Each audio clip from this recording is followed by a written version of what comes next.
kanina mga kapatid, Diretso mo na kasi. nagsampa itong Office of the Ombudsman sa Sandigan Bayan ng kasong plunder at graft laban po kina Senador Jinggoy Estrada at dating Department of Public Works and Highways Secretary Manuel Bonoan po ng mga kapatid. Ayon kay Assistant Ombudsman Miko Clavano, funnel daw ang malaking halaga ng public funds sa mga flood control infrastructure project. Kapalit daw nito ang predetermined commission fees o kaya ay komisyon o kickback.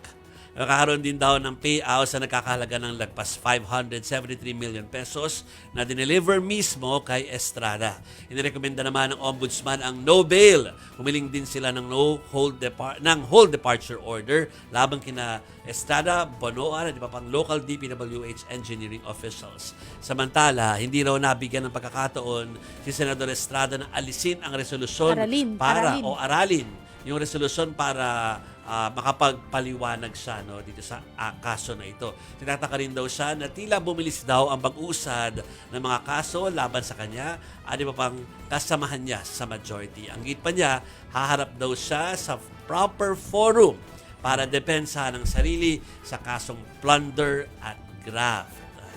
So, yes. Alam mo si Jinggoy. Nagtataka si Jinggoy. Alam ko na pag-usapan niyo to kanina sa StoryCon. Nagtataka siya doon sa timing. Parang, although nakita na natin yung preview nito sa mga investigation ng Blue Ribbon Committee, parang nagtataka siya na ngayon to nangyayari. It's a confluence of events. Confluence of events. Si Jinggoy happens to be a veteran of plunder cases. Yes.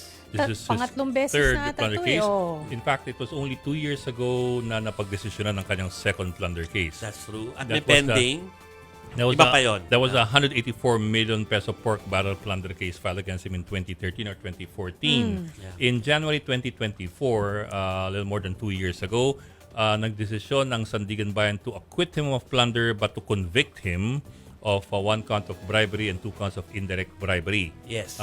They found sufficient evidence to show that he accepted 3 million pesos in bribes at the very least. Hindi siya na-convict ng plunder noon dahil hindi mapatunayan ng naabot ng 50 million pesos na cut off yung kaso. Ayun na nga yung sabi plunder. lagi na mahirap ilaban yung plunder. But that's only half of the story kasi in January na convict nga siya ng bribery and indirect bribery, nag-MR siya sa Sandigan Bayan. Motion for By reconsideration August, nagbago ihip sa Sandigan Bayan. Of course. Na-acquit na siya completely. Na-reverse ang kanyang conviction for bribery and indirect bribery. Kaya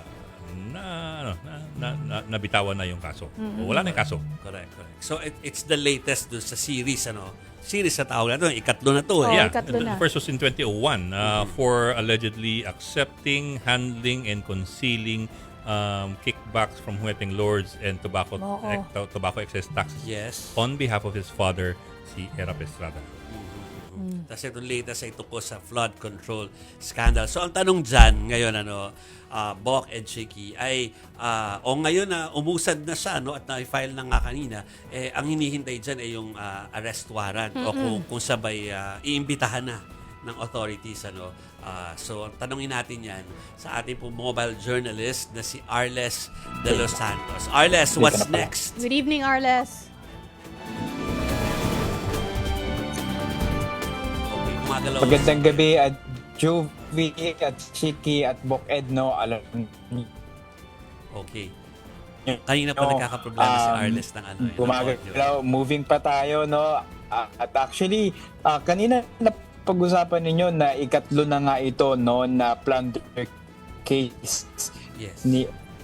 Okay. Arles, phone na lang kaya natin. I-phone na lang natin kasi si he can Arles. get you anyway. Okay, subukan natin. Wait lang, Juvie. Yes.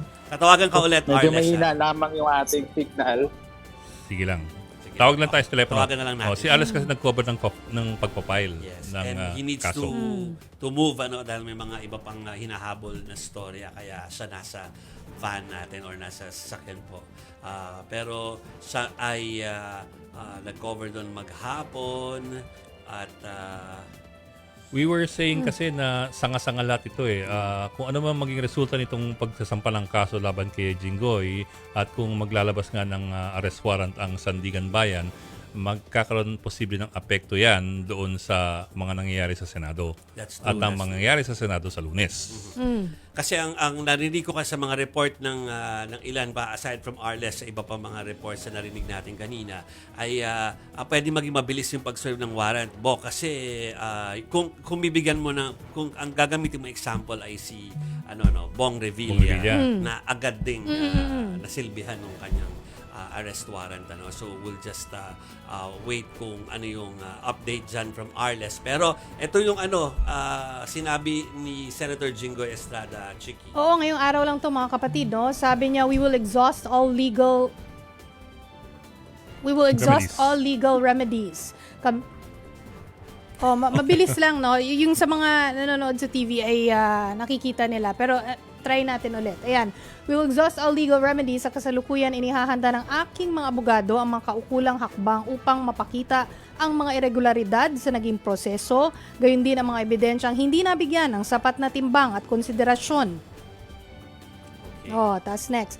Kabilang dito ang Senate Legislative Budget Research and Monitoring Office letter na nagsasaad na walang anumang record na ako ay nagpasok ng anumang insertion sa 2025 national budget. Isa itong mahalagang ebidensya na tahasang pinapabulaanan ang lahat ng alegasyon laban sa akin, subalit sadyang isinantabi.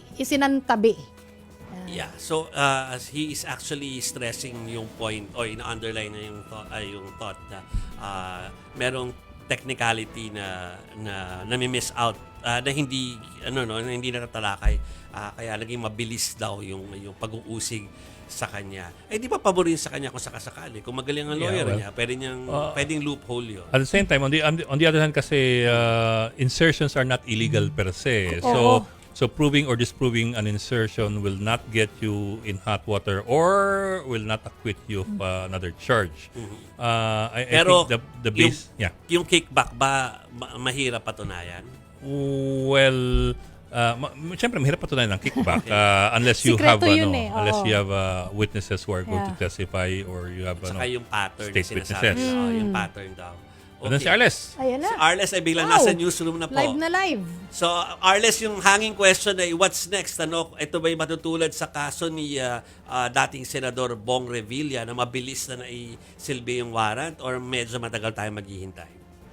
Actually, Jovi, ang tansya natin dito magiging mabilis yung paggulungan or paglabas ng arrest warrant kasi kasama sa mga pagbabago ng Supreme Court sa kanilang mga proseso ay yung same day na pagra-raffle ng kanilang mga kaso. Pagkasampa ng kaso kanina, mga pasado 1:00 ng hapon, 3:30 p.m., ay iniraffle na agad yung kanyang case. So may dalawang graft case. Isa doon kasama niya si dating DPWH Secretary Manuel Bonoan, and then yung isa pang graft case ay kasama yung iba pang mga opisyal ng DPWH NCR. May North Manila, may Quezon City, and then may South Manila, if I remember it correctly. And doon, mas marami talaga sila doon. And then 5th Division naman, yung na-assign din para naman sa kanyang plunder case. And ikukumpara natin ito doon kay Senator Bong Revilla.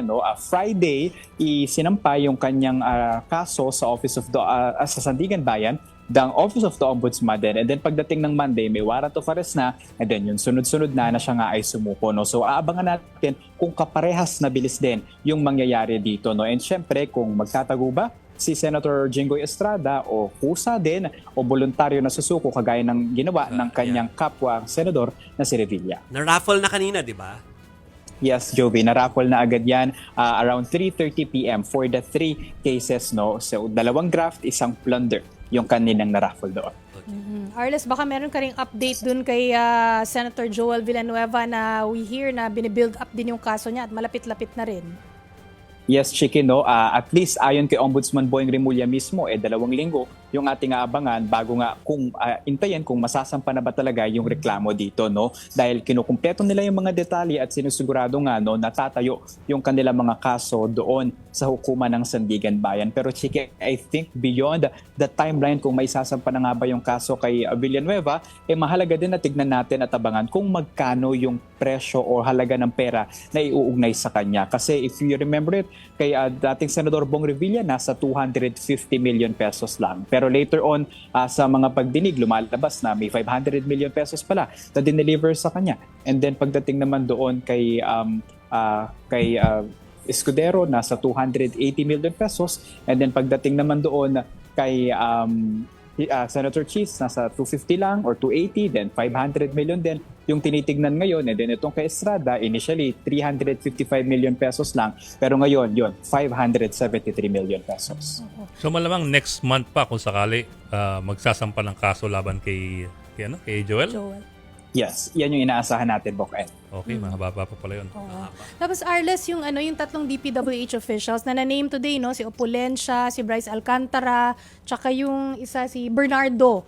'Di ba hindi sila tama ba na hindi sila kakasuhan dahil meron sila mga sworn statements, kumbaga nakipag-cooperate sila sa mga otoridad on how the scheme actually kung paano sinagawa yung scheme, no, yung sa flood control scam. Ito ba ay ibig sabihin wala na silang pananagutan o ano bang what's in store for them? Well, at correction lang, Chiki, hindi si Bryce, no? Sina Alcantara yan, sina Bernardo at si Opulencia na dating DPWH and NCR director, no? Kasi kabahagi na sila ng Witness Protection Program ng ating pamahalaan at yung kanilang mga testamento o mga affidavit, no, ay corroborating. Ibig sabihin, pag pinagsama-sama, tila yun nga yung kasama sa magiging basehan, no, at expect na natin kasama sila sa mga magiging testigo ng prosekusyon, no. So hindi na sila kasama doon sa case, pati si dating DPWH Undersecretary Cathy Cabral na pumanaw na, and ayon sa ating revised penal code, kailangan ma-drop na yung case sa kanya dahil first of course pumanaw na yung tao. Yes. So wala na silang ibang kaso din na kakaharapin. Well, at least for now yan, Chiki, kasi if you remember nitong mga nakaraang buwan, may ilang kaso din na kasama sila Opulencia, Alcantara at Bernardo sa mga kaso pero na-drop din. But we can see and expect more of this pattern, no, kung kasama sila yung kanilang mga testimonya sa gagamitin ng prosekusyon para nga sa mga kasong kanilang binubuo. Ang rekomendasyon is no bail, no? Is that correct? Yes. No bail. Yes, Bok Ed, no bail. But in the end, it's up to the court to decide or determine if bail is going to be allowed or not. Yes. Actually, Bok Ed, yung graft, pwedeng mag-bail kasi yung kay Revilla, nag-bail siya ng 90,000 and then laya na siya doon, pansamantala. Pero yung malversation kasi, non-bailable. Yung plunder, ganun din, non-bailable. Pero that doesn't mean na hindi siya pwedeng mabigyan ng pansamantalang paglaya. No? Pwede pa rin mag-file yung kanyang kampo ng petition for bail, na titinggin naman at titimbangin kung malakas nga ba yung ebidensya laban sa kanya at yung evidence of guilt ay malakas din. Yeah, but that's also what I meant by whether it's bailable or not bailable. Kasi technically, nothing is non-bailable. Yes. Because in the end, for liberty. in the end, the court will decide if you are you're eligible for bail or not. I mean, you saw the case of Enrile, of course, Yes. and other things. Okay. Mahaba ang araw ni Arles. Pahinga na muna. Thanks, Arles, for the update. Maraming salamat. Maraming salamat. Paul Arles de los Journalist. Santos.